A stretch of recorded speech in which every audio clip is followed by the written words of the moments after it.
Napoleon Hill wrote that strength only comes through struggle. But what if your biggest struggle is inside your own mind? What if you wake up tired, move through your day distracted, and feel your dreams slipping away because everything feels like chaos? This is your turning point. Today, we are unlocking the exact system used by the most powerful people in history, a blend of Napoleon Hill's success laws and the unbreakable discipline of Stoic philosophy. You will leave with a working blueprint for your mind. Welcome to the path of true command. Before we begin, type, "I command my mind." Do this to seal your commitment. Show me you're ready to take the driver's seat in your own life. Imagine your mind is the command center for everything you are and everything you want to be. But right now, it's under siege. Alarms are blaring from every direction, notifications, other people's demands, your own racing thoughts. The strategic plan for your life is buried under a pile of urgent trivia. This isn't just messy, it's an emergency. This is the hidden crisis, living with ideas half-started, energy constantly leaking, and that quiet voice saying you were meant for more, but you just can't seem to grab it. I want you to feel the weight of this for a moment, that constant low-grade anxiety that comes from knowing you're capable of more, but seeing your days dissolve into a blur of reactivity. It's the entrepreneur who can't focus on his product because he's drowning in emails. It's the creative who has 100 brilliant ideas at 2 a.m. but wakes up too exhausted to execute one. This isn't laziness. This is a hijacked command center. Hill saw this clearly. He said failure comes from a lack of persistence, but that lack starts right here, in a mind that hasn't been taught to focus, to choose, to command. It's the death of your potential by 1,000 tiny distractions. You are living reactively. You've let the world's noise drown out your own inner voice, your definite chief aim. You've become a passenger, letting the waves of other people's agendas and the 6 basic fears, fear of poverty, criticism, ill health, loss, old age, and death, steer your ship. Think of Andrew Carnegie's partner, Charles Schwab. Before Hill studied him, Schwab was just another stressed steel executive. His mind was the mill, loud, hot, and consuming everything. It was only when he applied the principle of the mastermind and defined a definite chief aim that he transformed chaos into the blueprint for the world's largest steel corporation. Your mind is that mill right now, and we are going to retrofit it into a precision instrument. We live in the attention economy. Every ping, every scroll, every quick favor is a withdrawal from your mental capital, from your mastermind. You spend all day reacting, so you have nothing left at night for building. When you live on autopilot, you become a servant to fear and a slave to urgency. Let me give you a new metaphor. Your willpower and focus are not a bottomless well. They are a military budget. Every time you resist a distraction, argue online, or worry about a headline you cannot change, you are spending your precious mental currency on a skirmish that gains no ground. The 6 basic fears are the enemy's propaganda, designed to make you spend your budget on defense. By the time you need to fund the major offensive, your big project, your crucial conversation, your moment of creation, your treasury is bankrupt. You're left with nothing but exhaustion and regret. Here is the truth you must accept. Clarity is not something you find, it is something you build. It is constructed daily, with deliberate thought as your hammer and nail. This construction rests on 4 unshakable pillars, forged from Hill's principles and Stoic courage. The first pillar is your definite chief aim and your circle of control. The Stoic Epictetus said to focus only on what is within your power. Napoleon Hill said everything begins with a definite chief aim. These are the same law. Without a clear aim, you're lost. But your aim must be built entirely within your circle of control. You cannot aim for be famous or make everyone like me. That is giving your power away. You must aim for what you can control. become so skilled and valuable that recognition follows, or act with such integrity that my self-respect is unshakable. This is your foundation. Your move is to write your aim now and then cut out everything that depends on luck or another person's opinion. What's left is your true mission. Hill wrote in Think and Grow Rich about a man who wrote his aim to be a partner in his firm. He wrote it daily, focused only on the value he could control and deliver. When the economy crashed and others were laid off, he was the only one kept on and later made partner because his mental focus had magnetized his reality. That is the power of an aim built on control.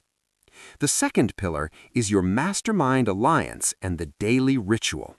Hill's mastermind principle is the coordination of knowledge and effort between two or more minds. The Stoics did this with themselves.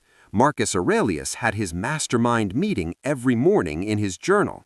This is your daily board meeting for your life. Your protocol is non-negotiable.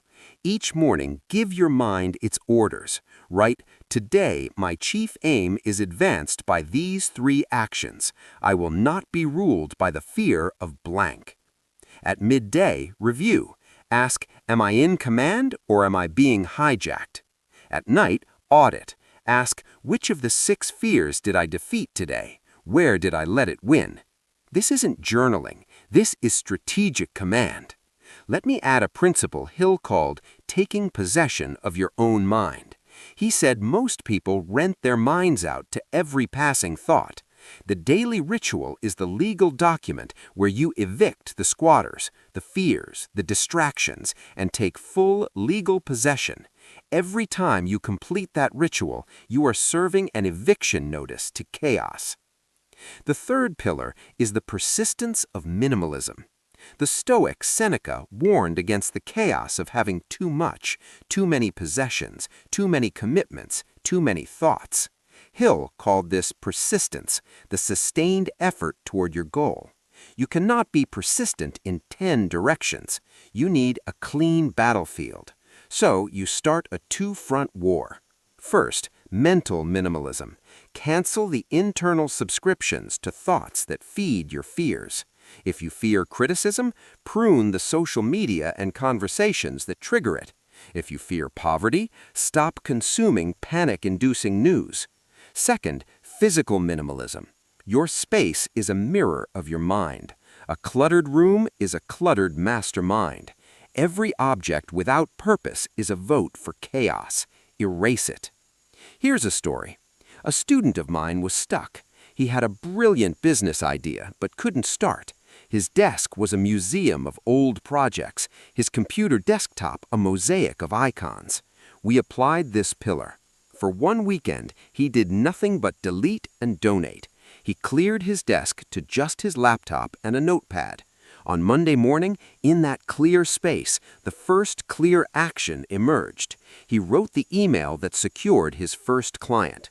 The space didn't give him the idea. It stopped screaming at him so he could hear his own mind. The fourth pillar is applied faith and the physics of action. The Stoics were not dreamers, they were doers. Faith, to Napoleon Hill, is the visualization and belief in the attainment of desire. It's the fuel for action. Applied faith means you act as if your definite chief aim is already guaranteed, while treating every single obstacle as necessary training. Your filter for every task is this question: does this action look like what the person who has already achieved my aim would do? If the answer is no, you're investing in a version of yourself that is weak. Stop. Delegate. Delete. This is where I introduce another Hill law: going the extra mile. Action alone isn't enough. It must be action that exceeds expectation, that is done with a positive mental attitude. Sending the email is action. Sending the email with a personalized solution, a follow-up plan, and a mindset of service before you're paid a cent, that is applied faith and going the extra mile. It's the physics of creating a gravitational pull around your aims. Anybody can be clear when the sun is shining. Your mettle is tested in the storm. Marcus Aurelius ruled during plague and war. Hill wrote his masterwork during the Great Depression. Chaos is not your enemy, it is your persistence training ground. The first strategy is to reframe chaos as required training. Marcus Aurelius said, "The obstacle in the path becomes the path." Every single crisis is a live drill for your principles. A financial setback? It's testing your aim against the fear of poverty. A personal conflict? It's testing your circle of control. Your job is to pass the test. I want you to think of a crisis you're facing right now. Now put Hill's hat on. He would say this crisis contains the seed of an equivalent benefit. Your job is to find it. That shift from victim to prospector changes everything. The second strategy is to convene your mastermind in the crisis. When the pressure is overwhelming, don't shrink. Mentally summon your counsel. Ask, what would Napoleon Hill observe here? What would a Stoic commander do? This detachment gives you the calm of a general, not the panic of a soldier.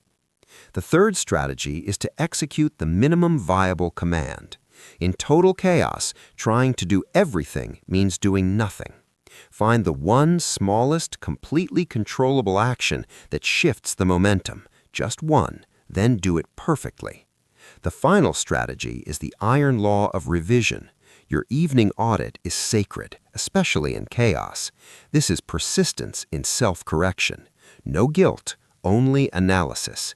Did my thoughts strengthen my position or weaken it? Then you adjust the plan for tomorrow. This isn't just review. This is what Napoleon Hill in Outwitting the Devil called drifting versus decision. Drifting is reacting. Your nightly audit is where you reaffirm your decision, your definite chief aim, and plot the next move against the drift. Clarity is not a feeling, it is a declaration of power. A confused mind is a committee run by the 6 fears. A clear mind is a sovereign state, governed by your definite chief aim. The great delusion is waiting for peace to begin. Peace is what you create inside the storm. As Hill said, do not wait for the right time. It will never come. Start where you stand. You do not build the fortress when the enemy is at the gate. You build it now, brick by brick, thought by thought, command by command. Your first command starts now. First, define your definite chief aim, purified to its core. Second, eliminate one mental saboteur, one of the 6 fears. You will deny entry tomorrow. Third, convene your 5-minute morning command brief, without fail. The world is loud with distraction. Clarity is silent, deliberate, and dominant. The choice is yours. Comment now, I command my mind. Write it to sign the treaty with your future self. If you had the persistence to finish this, you have the seed of power. Comment, my aim is my law. The journey continues. The videos on your screen now are your next briefing. Keep moving forward. The path to power is paved with persistent, purposeful action.